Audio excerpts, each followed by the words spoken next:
We're back on the early edge to continue to talk some Monday Night Football. Mike McClure joins the mix, and we got to start talking Monday Night Football props. We'll start with the passing props. And Mike, before you joined us, I don't know if you heard me. I said, hey, maybe this passing game, Drake May and Jackson Dart will take a slight back seat to the running game. I'm just speculating there.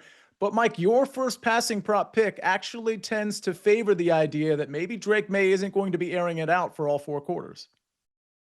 Yeah, I don't think he's going to be airing it out consistently. I think they're going to try to run the football. I think they're going to have some success running the football, but I also think the Giants will push a little bit and not have as many shorter 3-and-out kind of drives, putting that offense for the Patriots back on the field so quickly. So I'm going under on the passing attempts, fading number 30 on the pass attempts here. I think that in these kind of games where you're talking about a touchdown or more favorite, and the home situation, I would expect the throws, the attempts to be in the middle 20s, around 26, 27, 28 maybe for Drake May. I think it would take a real neutral or trailing game script to get there late. So I like the under here at under 29.5.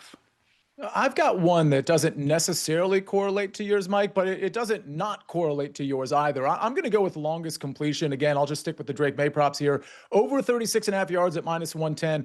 I love how Drake May just looks deep. I mean, it feels like his first read is always just looking down the field. And we know this Giants secondary, very, very gettable. We'll see if the Giants continue with a lot of man coverage like they tend to do. It's a new DC, so we're not 100% sure there. But they're going to have to try to stymie the run. And I do think we're going to get some chances downfield with the likes of Kayshon Boutte, Mac Hollins, Stephon Diggs, you name it. Demario Douglas might be downfield as well. I think we're going to have one or two long plays from Drake May. And if he's taking those shots, Danny Brasco, or I should say Larry Hartstein, if he's taking those shots, well, one of them might get picked off. Yeah, he's thrown a pick in 4 of his last 5 games. The Giants get their top cornerback in Paulson Adebo, and one of the Giants' only strengths is their ability to rush the passer. And Drake May will not have his starting left tackle. He will not have his starting left guard. We saw him, be under some pressure in Cincinnati when he lost those guys towards the end of that game. So I like the plus money, plus 115 on Drake May to throw a pick. Let's go to the other quarterback, Jackson Dart. He needs to get some headlines here too, Danny Brasco. You like his passing yards over? I actually do, and it's a low, modest number of 200 passing yards here, which he's only gone over in 3 of 7 games this season, but his misses include 195, 193, 191, and a very low total in his first ever NFL start. And I think he can get here against the Patriots team, who ranks bottom 5 in pass defense DVOA. Again, really here, I'm hoping that Dart listens to coaches, listens to fans to protect himself. I mean, the guy plays with a reckless abandon style, just like Scatterbo. We love the attitude, the energy, and the heart that they bring. I say with my Giants, Jason Sehorn and Tiki Barber hat in the background. Some bias here, obviously, but I think that maybe he will listen to those calls just a little bit and limit the scrambling, perhaps throw a little bit more. And again, plus 7.5 Giants if they're in a trailing game script. I think we can get the air yardage and the pass attempts to get over this low number. Yeah, that low number, this reminds me of yesterday, Danny. I was in the SportsLine Discord, and I told everybody I didn't make it an official play. I was considering Cam Ward over, it was like 199.5 passing yards, and then it was 201.5, and then it got it got played up to like 205, 210 in some places, or at least 209, and he didn't even come close. That was a complete disaster. Sorry, I brought that up because it was a lean of mine, and again, didn't come close. Let's go to rushing props, and let's start with Trevion Henderson. Larry, we were talking during the break about how the Giants are extremely susceptible to the long run, especially on the outside. Yeah, I mean, Jahmyr Gibbs ripped them for 15 yards a carry or something absurd like that. And Trevion Henderson has not been efficient, but he is a home run hitter. He has the blazing speed. His longest rush prop sitting there, 13.5. I'm fine with 14.5 going over because this Giants team, not only are they last on a down-to-down basis versus the run, but they're last in terms of the explosives. So we just need one run from Trevion where he breaks it outside, where the Giants have been horrible defending the outside run. To get to 15 yards, I think it happens. Yeah, Danny, if he's going to get 14 to 15 rush attempts, even though we've got some issues on the offensive line, particularly on the left side, but if he's going to get 14 to 15 rush attempts, I really like this longest rush over. And you, Danny, your play is actually on the rush attempts. I think when you have an injured offensive line, the best thing, especially against the vaunted Giants pass rush, is to run the ball and to stop that, to negate that pass rush. I think also this bet really is a wager on that Ramondre Stevenson is getting phased out. I think they've lost confidence in him, and Travion, clearly the more talented back, the more interesting back to use. I think he gets 14 plus carries here, which he's done in 4 straight games. He's gone over 14 and a half in 2, so we just need him to get that 15th. But again, Ramondre's had fumble issues. He's getting stuffed at the goal line. Really, I think if if the Patriots want to exploit the Giants' biggest weakness, which is that run defense, it'll be behind Travion Henderson. I think he gets 15 more rush attempts this game. Certainly those last 2 picks very highly correlated, in my opinion. I'm going to go with the other side of the ball, and Mike, I know you are as well. I shouldn't say the other side of the ball, the other team. Tyrone Tracy. I'm going to go over 12.5 rush attempts. If we look at the last 3 games, he's been 14 or more over the last 3 games. I don't think Devin Singletary is getting phased out by any means, because he got a lot of carries last game as well. But Tyrone Tracy, clearly the lead dog in this backfield. He's been okay from an efficiency standpoint, but I think the Giants are going to have to try to run the ball. And I think they'll be able to a little bit with Milton Williams out for the New England Patriots. So give me over 12.5 rush attempts for Tyrone Tracy. Speaking of running, Mike McClure, you like Jackson Dart to run? I do, and I feel for Danny and Giants fans that want him to maybe be a little cautious. I've got news for everyone when it comes to Jackson Dart. Once the ball is snapped, Jackson Dart is listening to Jackson Dart and nobody else. We've seen that in the way that he plays. I think that continues here. He's had a ton of success on the ground. He's played 7 games this year, 54, 55, 58, 11 and 17, and then 56 and 66. The 11 and 17 were against great defenses in the Denver Broncos and the Philadelphia Eagles at that point. I think he's back to running again. He has 6 games with a longest rush of 18 or more yards. He is going to be out there. He's going to be competitive. That's just what he does. I like the over on the rushing yards. I think it's off by 6 to 7 yards here, over 27.5. Wow, over 27.5 on Jackson Dart. Let's go to some, I guess, receiving props now. And I said, I guess, Larry, because I saw Tyrone Tracy's name, and I'm like, well, he's not a receiver, except against the New England Patriots, a lot of running backs like to catch passes. And Tyrone Tracy, I mean, you'll probably tell me this, but he's had, I think, 4 or more targets in 3 of the last 4 games. Maybe it's even better than that. Larry, why do you like Tyrone Tracy receiving today?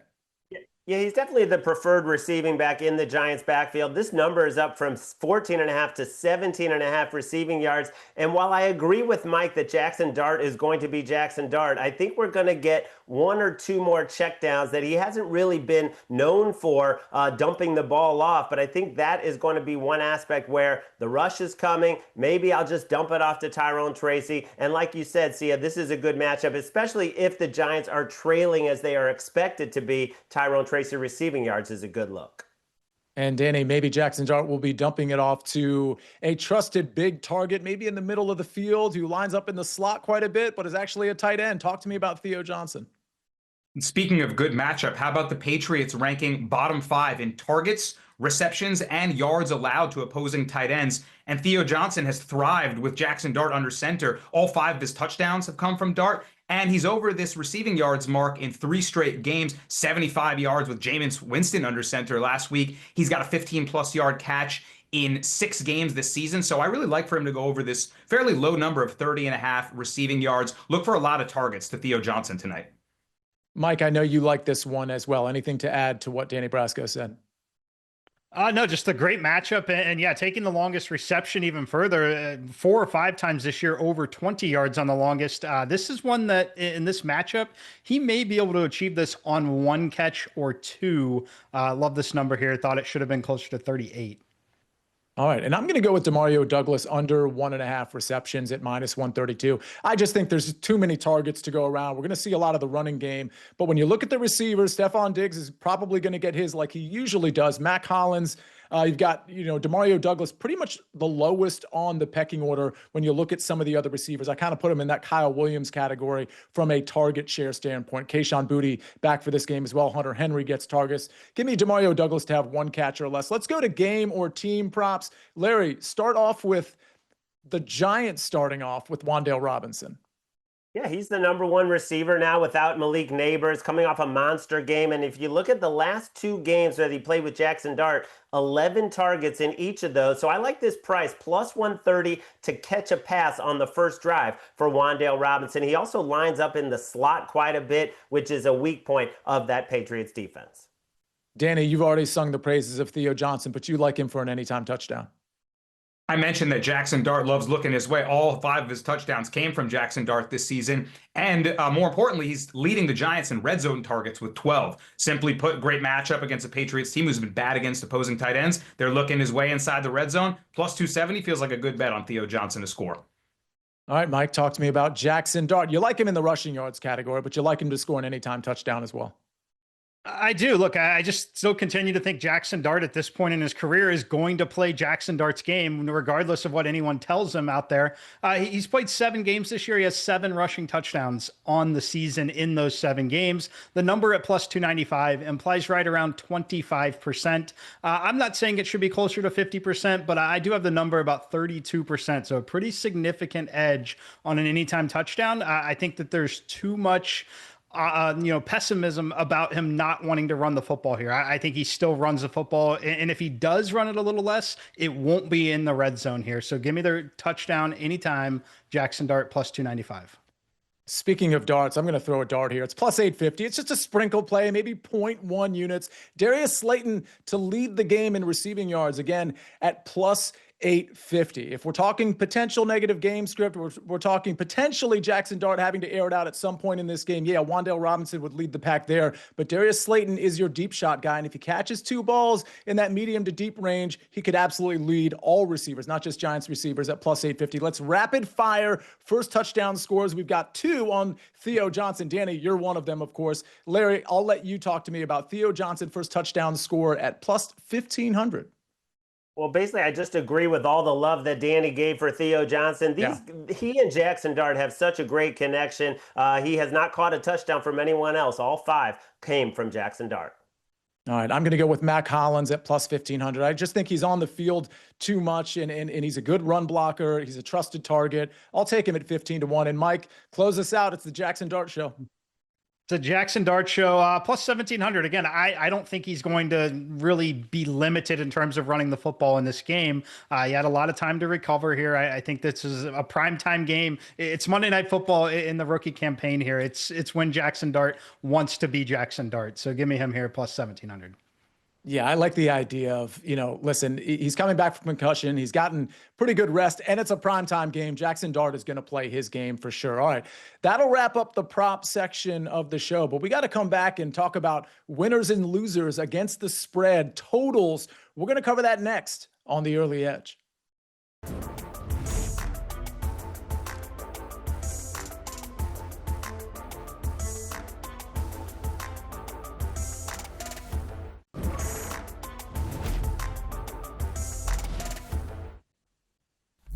Well, ladies and gentlemen, we've covered a lot in terms of what's going to happen on Monday Night Football between the Giants and the Patriots, but we haven't quite covered who's going to cover the spread and, of course, what the total is going to look like. Larry, I will start with you here.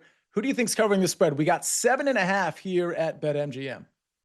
I like the Giants getting over a touchdown. This is a team that has had 5 fourth-quarter leads that took the Packers and the Lions down to the wire. And this is Mike Kafka's basically his last chance to earn a real serious shot at this head coaching job for next year. And it looks like the players are playing very hard for him. And I just like the fact that the Patriots are down their starting left tackle, their starting left guard against a Giants team that has basically one feather in its cap, and that's the pass rush. Brian Burns with 13 sacks. Even Abdul Carter has a bunch of QB hits, even though he hasn't gotten to the quarterback. So I think the Giants can make enough disruptive plays, and Jackson Dart can lead the offense well enough to at least be in this game and lose by a touchdown. Danny, I know you're a Giants fan, so I'd like you to put your bias away for a second. Larry's argument was pretty convincing. Are you also convinced to take the points? I like it because typically I'm looking to fade my Giants. I understand our fate most of the time, but 7.5 does feel like too much, despite the Patriots being 10-2. I mean, look at the list of teams that have played them within 7 points. The Raiders, who beat them curiously in week one. Funny NFL. The Dolphins, the Steelers, the Saints, the Falcons, the Bucks, and the Bengals all within this margin. And with Jackson Dart back, I think the Giants have some juice tonight. You know, I mentioned the Patriots are pretty low in the league in terms of defensive pass DVOA. You can actually beat them through the air, and I expect a competitive game in prime time. Jackson Dart going back and forth against Drake May here. You look at teams on an 8+ game win streak, Sia, over the past 15 years, 39, 62, and 2 against the spread, 39% cover rate. So watch out for those streaking teams. Streaks go to die oftentimes, and when Jackson Dart is a dog of 3 or more, he's 4-1 against the spread. He's catching a full touchdown here. I think the Giants keep it close. Yeah, Broncos, one of those teams not covering the spread last night against my Commanders. Mike, here's the thing. I also like the Giants plus 7.5. I'm not in love with it, but I do like the Giants plus 7.5. I think it's a lot of points. My worry here is that Larry likes it, Danny likes it, I like it, and Mike, if you like it, that means that Giants lose by 1 million. Yeah, I'm not going to be able to save the graphic, unfortunately. I like the Giants side as well at 7.5. I made the number 6. I would not play it at 6, but the fact that you're catching the hook on the other side of the touchdown, that's appealing to me. I wonder if there's maybe some in the Patriots building looking ahead. I know fans certainly, oh, this is an automatic win. We look ahead. We see we've got the Buffalo Bills and the Baltimore Ravens back to back after this particular spot. But to me, it's about Jackson Dart coming back. I think he's able to lead this offense in a primetime game. When I look at this particular team, it's been said here by everyone on the panel, it's the offensive line being beat up for the Patriots. It's the one bright spot for the Giants in the sense that they can generate a pass rush. So I think that this game is going to be pretty competitive. I like the Giants catching 7.5 here. Mike, I want to stick with you here because I want to get to a total next. And me, Larry, and Danny, looks like we have some agreement on the actual total. But you have a team total under on the Patriots. And it does sound to me like that correlates at least a little bit with you thinking the Giants will cover the 7.5. Yeah, and look, this is more of a lean than a strong position for me here because I will fully admit that the Patriots have the ability to put up 21 points in the first half of a game like this. But I do like their team total under 27.5 because the way I think they get it done tonight, I still think the Patriots win the game, is running the football. I think the clock is running often here, and I think the Giants are able to possess the ball a little bit and limit possession. So I'm going to go under 27.5 on this team total. 27 being such a key number on team totals in the NFL. Give me the under here. Well, Larry, if it's 27-21 or 27-24 or 27-23 or even 27-20, we cover the over of 46.5. Larry, you like the over. Yeah, lean over. The Giants have been playing a lot of high-scoring games, and without Milton Williams in the middle of that defensive line, and Tonga questionable with the chest injury, he is a key player for the Patriots. We saw the Bengals have a lot of success on the ground because Tonga was not in there. So I just think the Giants will be balanced. They'll do their part, and the Patriots, they've been a machine in terms of getting 23 or more every single week. Danny, I lean to the over as well. How about you? Yeah, no strong read here, but for these exact same reasons, I lean to the over. I actually think the offensive line injuries are just going to create variance. Potentially, Larry cashes his Drake May interception. The pass rush could be getting home. I think that could create advanced field position here and there. I see these teams trading scores in a fun primetime game, so I lean slightly to the over. All right, we're going to move to first half or first quarter bets. We usually call this like the team total bet portion, but we all have bets that we can cash in the first quarter, the first half. I'll start with the first quarter. We'll work chronologically here. Danny, Giants plus a half first quarter. They're the best first quarter team against the spread in the NFL, 9-3 ATS in Q1. And 2 of those non-covers came with Russell Wilson under center. So when it's Winston or Dart, they're 8-1 against the spread in the first quarter. This Giants team just gets off to hot starts. You saw them come out and surprise the Broncos, the Chargers, teams that they're thought to get smoked against, and they come out as big underdogs. And they score first. They draw first blood. So I think that's very likely in this game. All we got to do is at least tie, and the Giants cash this bet in the first quarter. Russell Wilson taking right hooks for no reason whatsoever. I get it. You had to include that. I totally get it. Larry, talk to me about a first half bet with the Giants. Yeah, getting 4.5 in the first half is appealing, although I love Danny's angle in the first quarter. The Giants have come out and put together really good scoring drives off the bat, and we know their problem. They collapse in the fourth quarter. We'll see if that happens again with Shane Bowen out, and you have a brand new defensive coordinator, Charlie Pullen, who has never called plays in his life. But I agree with Danny. I think the Giants at least keep it close in the first half. Take the 4.5. Well, it's interesting. We could go 3 for 3 here, Mike, because you have a first half team total also relating to the New York Giants.